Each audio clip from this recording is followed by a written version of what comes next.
আজকেও চলে এসেছি গোপাল ভাঁড়ের আরেকটি গল্প নিয়ে। ফতেগঞ্জ গোপালদের গ্রামের কয়েকটি গ্রাম পড়ে। সেখানকার যে জমিদার, তিনি বেশ সম্পন্ন জমিদার ছিলেন, আর তিনি গোপালকে খুব ভালোভাবে চিনতেন আর আপ্যায়নও করতেন। আর গোপালের প্রতি ছিল তার অগাধ বিশ্বাস। তাই কোনো কিছুর ব্যাপারে পরামর্শের দরকার পড়লে গোপালের ডাক পড়ত। এদিকে গোপালও মাঝে মধ্যেই সময় পেলে তার সঙ্গে দেখাও করতে যেত, কারণ উনিও অনেকটা রাজামশাইয়ের মতোই ছিলেন, রঙ্গ রসিকতা খুব ভালোবাসতেন। তাই গোপাল মাঝে মধ্যে গিয়ে একটু আসর বসিয়ে আসতো, তাতে জমিদার বাবু খুব খুশি হতেন। খুশি হয়ে সেদিন এলাহি খাওয়া দাওয়ার ব্যবস্থা করতেন, যার জন্য গোপালও খুব খুশি হতো, কারণ গোপাল ছোট থেকেই খেতে খুব ভালোবাসে।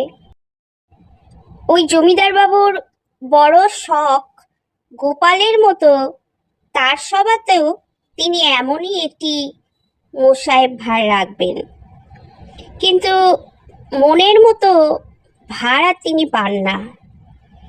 একদিন গোপালকে খবর দিয়ে ডেকে পাঠালেন, বললেন, ভাই গোপাল, তুমি একটা লোক আমায় বাজিয়ে দেখে দাও, যেন মোটামুটি তোমার মতো হয়। এ কাজ তুমি ছাড়া আর কেউ পারবে না, সে আমি জানি। তখন গোপাল রাজি হয়ে বললে, তা বেশ, এ কাজের জন্য আপনি ঢেড়া দিয়ে দিন, আমি তার মধ্যে থেকে উচিত লোক বাছাই করে দেব, যে আপনার মনের মতো হবে আশা করি। গোপালের আরও একটা ভালো গুণ ছিল যে সে কখনো কাউকে না করতো না। কারো কোনো উপকার যদি হতো, সে অবশ্যই তা করার চেষ্টা করত। এজন্য সবাই তাকে যেমন ভালোবাসতো, তেমন মান্যগণ্যও করত। বিজ্ঞপ্তি শুনে মোসাহেবির কাজের জন্য উমেদার হয়ে অনেকেই এলো জমিদার বাড়িতে। গোপাল তাদের অনেককে পরীক্ষা করতে লাগলো, কিন্তু কেউই পারল না গোপালের কথার সঙ্গে পেরে উঠতে। গোপালের ধাঁধার ঠিকমতো জবাব না দিতে পেরে কেউ কেউ বাতিল হলো। অনেকেই আবার গোপালের নাম শুনেই বেইজ্জতির ভয়ে আগেই পিছু টান দিল। থাকলো বাকি মাত্র দুজন। যা হোক, প্রথম জনকে ডাকা হলো ঘরে। গোপাল তাকে বলল, কি বাবা, পারবে মোসাহেবি করতে? প্রথম লোকটি বলল, নিশ্চয়ই পারবো, পারবো না মানে? গোপাল বলল, কি করে বুঝলে যে পারবে? প্রথম লোকটি বলল, এ আর বোঝাবুঝি কি, জুতো সেলাই থেকে চণ্ডীপাঠ সব কাজ জানি, আর সামান্য মোসাহেবির কাজটা পারবো না? না পারার কোনো কারণ বুঝতে পারছি না, আবার আমার মাথায় ঠিক ঢুকছে না। গোপাল বলল, কি জানি বাপু, আমার কিন্তু সন্দেহ হচ্ছে তুমি বোধহয় পারবে না।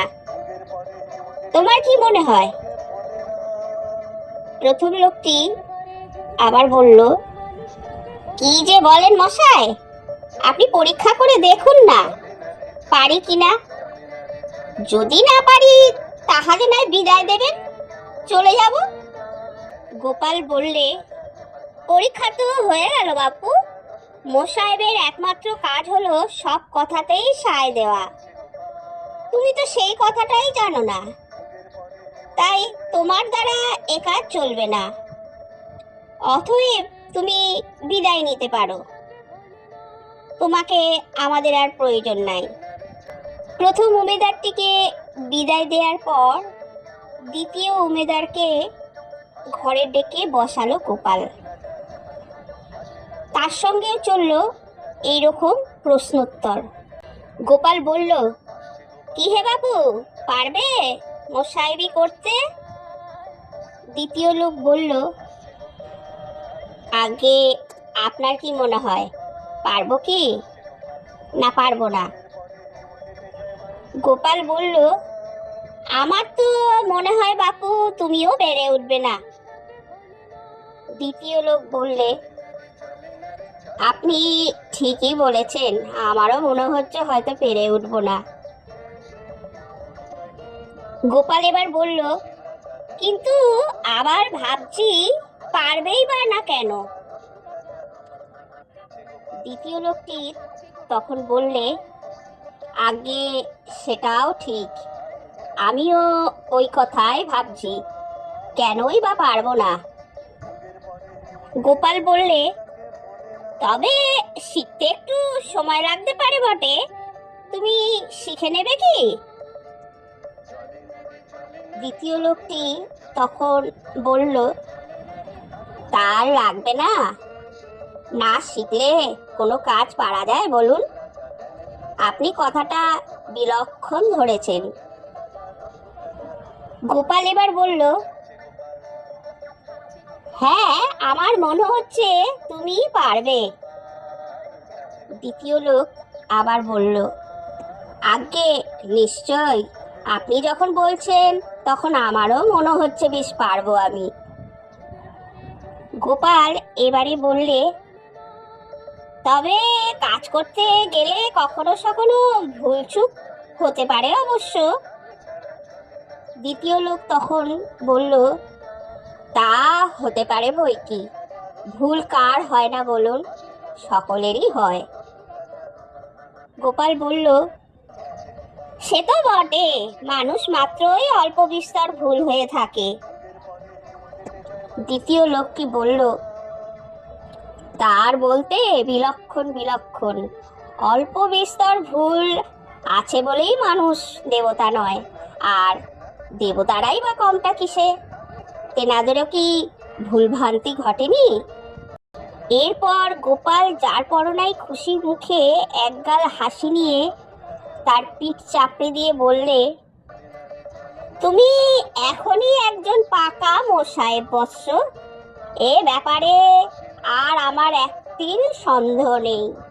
যা হোক, শেষ পর্যন্ত গোপালের সুপারিশে এই দ্বিতীয় লোকটিকেই বহাল করলেন জমিদার বাবু, এবং গোপালকে সেদিন পেট ভরে খাইয়ে রীতিমতো মোটা বকশিস দিয়ে বিদায় দিলেন। কিছুদিন যেতে না যেতেই তিনি বুঝলেন, ঠিক উপযুক্ত লোককেই গোপাল এনে বসিয়েছে তার সভায়। এজন্য তিনি মনে মনে গোপালের ওপর ভীষণ খুশি হয়ে উঠলেন। আজকের গল্পটি কেমন লাগলো বন্ধুরা? ভালো লাগলে অবশ্যই লাইক এবং সাবস্ক্রাইব করবেন।